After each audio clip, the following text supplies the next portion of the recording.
ಇನ್ನು ದೆಹಲಿಗೆ ಶಿಫ್ಟ್ ಆಯ್ತಾ ಬಿಜೆಪಿ ಬಣಬಡಿದಾಟ ಅನ್ನುವ ಪ್ರಶ್ನೆ ಶುರುವಾಗಿದೆ. ಕಾರಣ ಇಷ್ಟೇ, ಯಾಕಪ್ಪ ಅಂತ ಹೇಳಿದ್ರೆ ಹೈಕಮಾಂಡ್ ನಾಯಕರಿಂದ ರೆಬಲ್ಸ್ಗೆ ಬುಲಾವ್ ಬಂದಿದೆ.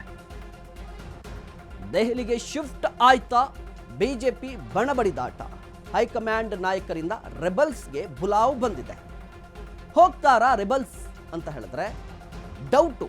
ಇವತ್ತು ವರಿಷ್ಠರನ್ನ ಭೇಟಿ ಮಾಡಲಿದ್ದಾರೆ ರೆಬಲ್ಸ್ ನಾಯಕರು, ಆದರೆ ದೆಹಲಿಗೆ ಹೋಗದೆ ಇರುವ ರೆಬಲ್ಸ್ ನಾಯಕರು ಇವತ್ತು ಡೆಲ್ಲಿಗೆ ಹೋಗಲ್ಲ. ರೆಬಲ್ಸ್ ನಾಯಕ ಯತ್ನಾಳ್ ನೋಡಿ, ರಾಜ್ಯ ಬಿಜೆಪಿಯಲ್ಲಿ ಬಣಬಡಿದಾಟ ದಿನದಿಂದ ದಿನಕ್ಕೆ ಜಾಸ್ತಿ ಆಗ್ತಾ ಇದೆ. ಒಂದು ಕಡೆ ಈ ಬಣಬಡಿದಾಟಕ್ಕೆ ಬ್ರೇಕ್ ಹಾಕಬೇಕು ಅಂತ ಹೇಳಿ ಹೈಕಮಾಂಡ್ ನಾಯಕರು ರೆಬಲ್ಸ್ ನಾಯಕರನ್ನ ಕರೆದಿದ್ದಾರೆ, ಬನ್ನಿ ಮಾತನಾಡೋಣ ಅಂತ ಹೇಳಿ. ಬಟ್ ಈ ರೆಬಲ್ಸ್ ನಾಯಕರ ಪೈಕಿ ಯತ್ನಾಳ್ ಅವರು ಹೋಗ್ತಾ ಇಲ್ವಂತೆ. ಯತ್ನಾಳ್ ಅಂಡ್ ಟೀಮ್ ಎರಡನೇ ಹಂತದ ವಕ್ಫ್ ಹೋರಾಟವನ್ನು ಮುಂದುವರೆಸಿದೆ. ಕಂಪ್ಲಿಯಲ್ಲಿ ಈಗಾಗಲೇ ಶುರುವಾಗಿದೆ. ವಕ್ಫ್ ಹೋರಾಟದ ವರದಿ ಕೇಳಲಿದೆ ಹೈಕಮಾಂಡ್. ರಾಜ್ಯದ ಬೆಳವಣಿಗೆಗಳ ಬಗ್ಗೆ ಮಾಹಿತಿಯನ್ನು ಕೂಡ ಪಡೀತಾರಂತೆ. ಜೆಪಿಸಿ ಜೊತೆ ವಕ್ಫ್ ಬಗ್ಗೆ ಚರ್ಚೆ ಮಾಡಲಿದ್ದಾರಂತೆ ರೆಬಲ್ಸ್ ನಾಯಕರು. ನಂತರ ದೆಹಲಿಯಲ್ಲಿ ಬೀಡು ಬಿಡಲಿದ್ದಾರೆ ರೆಬಲ್ಸ್. ಇದೇ ಸಂದರ್ಭದಲ್ಲಿ ಮತ್ತಷ್ಟು ವರಿಷ್ಠರನ್ನ ಭೇಟಿ ಮಾಡುವ ಸಾಧ್ಯತೆ ಕೂಡ ಹೆಚ್ಚಾಗಿದೆ. ಅದಾದ ಬಳಿಕ ವಿಜೇಂದ್ರಗೆ ವರಿಷ್ಠರಿಂದ ಬುಲಾವ್ ಬರುತ್ತಾ ಕುತೂಹಲವಿದೆ. ರೆಬಲ್ಸ್ ಪ್ರವಾಸ ಮುಗಿದ ಮೇಲೆ ಬುಲಾವ್ ಬರುವ ಸಾಧ್ಯತೆ ಹೆಚ್ಚಾಗಿ ಇದೆ. ವಿಜೇಂದ್ರಗೆ ಕೋಕ್ ಕೊಡುತ್ತಾ ಹೈಕಮಾಂಡ್? ನಿಜವಾಗುತ್ತಾ ಯತ್ನಾಳ್ರ ಹಂಗಾಮಿ ಅಧ್ಯಕ್ಷ ಹೇಳಿಕೆ? ಇದು ಕುತೂಹಲಕ್ಕೆ ಕಾರಣವಾಗಿದೆ. ರಾಜ್ಯ ಬಿಜೆಪಿಯಲ್ಲಿ ಬಣಬಡಿದಾಟ ಮುಂದುವರೆದಿದೆ. ಇದರ ನಡುವೆ ರೆಬಲ್ಸ್ ನಾಯಕರಿಗೆ ಈಗಾಗಲೇ ಕಾಂಗ್ರೆಸ್ನ ಬಿಜೆಪಿಯ ಹೈಕಮಾಂಡ್ ಕೂಡ ಬುಲಾವನ್ನು ಕೊಟ್ಟಿದೆ. ಹಾಗಾದರೆ ಏನೆಲ್ಲ ನಡೀಬೋದು? ಈ ಬಗ್ಗೆ ಇನ್ನಷ್ಟು ಮಾಹಿತಿಯನ್ನು ಪಡೆಯೋಣ. ನಮ್ಮ ಪ್ರತಿನಿಧಿ ವಿವೇಕ್ ದೂರವಾಣಿ ಸಂಪರ್ಕದಲ್ಲಿದ್ದಾರೆ. ವಿವೇಕ್, ಈಗಾಗಲೇ ರೆಬಲ್ಸ್ ನಾಯಕರಿಗೆ ಹೈಕಮಾಂಡ್ ಬುಲಾವ್ ಕೊಟ್ಟಿದೆ. ಇವರು ಹೋಗಿ ಒಂದಿಷ್ಟು ಚಾರ್ಜ್ ಶೀಟ್ ಅನ್ನು ಸಲ್ಲಿಕೆ ಮಾಡುವ ಸಾಧ್ಯತೆ ಇದೆ. ಇಲ್ಲ ಕುತೂಹಲ ಇರುವಂಥದ್ದು, ನಿಜವಾಗ್ಲೂ ಕೂಡ ಅಧ್ಯಕ್ಷರು ಬದಲಾಗ್ತಾರಾ ಅಂತ?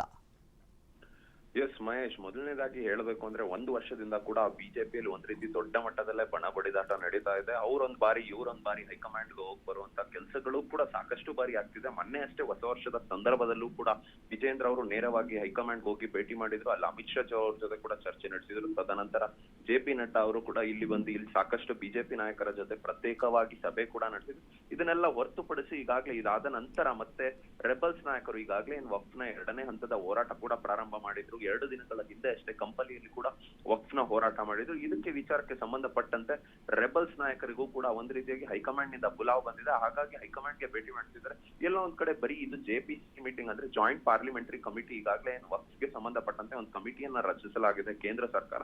ಅವರಿಗೆ ವರದಿ ನೀಡೋದಕ್ಕೆ ಮಾತ್ರ ಹೋಗ್ತಾ ಇದೀವಿ ಅಂತ ಈಗಾಗಲೇ ರೆಬಲ್ಸ್ ನಾಯಕರು ಹೇಳ್ತಿದ್ದಾರೆ. ಅಲ್ಲಿ ಕುತೂಹಲ ಮೂಡಿಸುವಂತ ಅಂಶ ಏನಂದ್ರೆ, ಅಲ್ಲಿ 3 ದಿನಗಳ ಕಾಲ ರೆಬಲ್ಸ್ ಗಳು ಅಲ್ಲಿ ಇರುವಂತದ್ದು ದೊಡ್ಡ ಮಟ್ಟದ ಕುತೂಹಲ. ಯಾಕಂದ್ರೆ ಜಾಯಿಂಟ್ ಪಾರ್ಲಿಮೆಂಟರಿ ಕಮಿಟಿ ಮೀಟಿಂಗ್ ಏನಿದೆ ಇವತ್ತು ಅಥವಾ ನಾಳೆ ಒಳಗೆ ಬಹುಶಃ ಮುಕ್ತಾಯವಾದ್ರೂ ಕೂಡ ಇನ್ನು 1-2 ದಿನಗಳ ಕಾಲ ಅಲ್ಲಿ ಇರುವಂತದ್ದು ಅದು ಒಂದ್ ರೀತಿಯಾಗಿ ಬೇರೆ ವರಿಷ್ಠರಿಗೆ ಭೇಟಿಯಾಗಿ ಇಲ್ಲಿ ನಡೀತಿರುವಂತಹ ರಾಜಕೀಯ ಬೆಳವಣಿಗೆಗಳು. ಮತ್ತೆ ಮೊನ್ನೆ ಅಷ್ಟೇ ಏನು ವಿಜೇಂದ್ರ ನೇತೃತ್ವದಲ್ಲಿ ಕಲಬುರಗಿಯಲ್ಲಿ ಪ್ರತಿಭಟನೆ ಕೂಡ ನಡೀತು. ಅಲ್ಲಿ ವಿಜೇಂದ್ರ ಅವರೇ ಗೈರಾಗಿದ್ರು, ಶಿವಮೊಗ್ಗದಲ್ಲಿದ್ರು. ಈ ವಿಚಾರಗಳು ಕೂಡ ಹೈಕಮಾಂಡ್ಗೆ ದೂರು ನೀಡುವ ಸಾಧ್ಯತೆಗಳು ಇದೆ ಅಂತಾನೆ ಕೇಳಿ ಬರ್ತಾ ಇದೆ. ಮತ್ತೆ ಪ್ರಮುಖವಾಗಿ ಇವತ್ತಿನ ಅಂಶದಲ್ಲಿ ನೋಡ್ತಾ ಹೋದ್ರೆ ರೆಬಲ್ಸ್ ತಂಡದ ನಾಯಕರಾದಂತ ಯತ್ನಾಳ್ ಅವರು ಇವತ್ತು ದೆಹಲಿಗೆ ಹೋಗ್ತಿಲ್ಲ. ಯತ್ನಾಳ್ ಅವರು ಇಲ್ಲೇ ಬಿಡಲಿದ್ದಾರೆ ಮತ್ತು ಅವ್ರನ್ನ ಹೊರತುಪಡಿಸಿ ಇನ್ನು 3 ಜನ ಹೋಗ್ತಿದ್ದಾರೆ. ಒಂದ್ ರೀತಿಯಾಗಿ complete plan of action rebels ಟೀಮಿಗೆ ಒಂದ್ ರೀತಿಯಾಗಿ ಸ್ಕೆಚ್ ಅಥವಾ ಪ್ಲಾನ್ ಏನನ್ನ ನೀಟಾಗಿ ಯತ್ನಾಳ್ ಅವ್ರು ಮಾಡ್ಕೊಟ್ಟು ಕಳಿಸ್ತಿದಾರ ಅನ್ನೋ ಒಂದು ಕುತೂಹಲ ಕೂಡ ಮೂಡಿಸುತ್ತೆ ಮಹೇಶ್.